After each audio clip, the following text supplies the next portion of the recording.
Hi, I'm Adrian. I'm a physio. I have no tech background. Welcome to day 3 of my Claude Pro Mastery Challenge. Let's dive in. Okay, day 3. Model Selector Deep Dive. Switch between Claude Sonnet and Claude Opus. Send the same prompt to each and compare the quality, depth, and speed of responses. Okay, let's go do that. So the first thing I did was I got them to compare the pros and cons between VOO, VTI, and QQQ. That's the S&P 500, total US stock market, and the NASDAQ 100.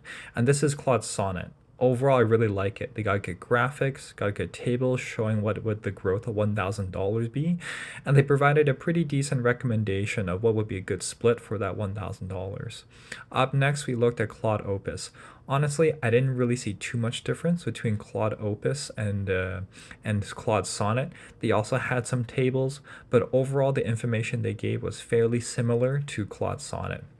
That's when I gave it a harder problem. I asked them to build me a website that can help clinic owners and rehab therapists like physios, RMTs, and whatnot connect with regards to locum opportunities. This is a real problem in my business, is finding locum work for mat leave, pad leave. Let's take a look at Sonnet and let's see what they were able to do. Overall, I really love their landing page. They had great graphics, good design, and I can really see something like this work. And that was something that was really exciting. Overall, from the front end side of things and user interface, this was something that I was really excited about.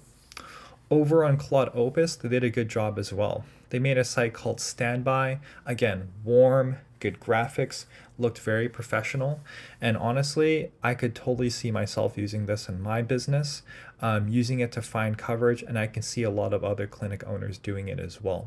What I liked about Claude Opus was they were able to get into a little bit more detail about what I would really need for a natural launch, like the sign up flow, EMR integrations, college credential verification APIs, stuff like that. I don't know too much about that space, but I'm glad that Claude Opus provided that over Claude Sonnet.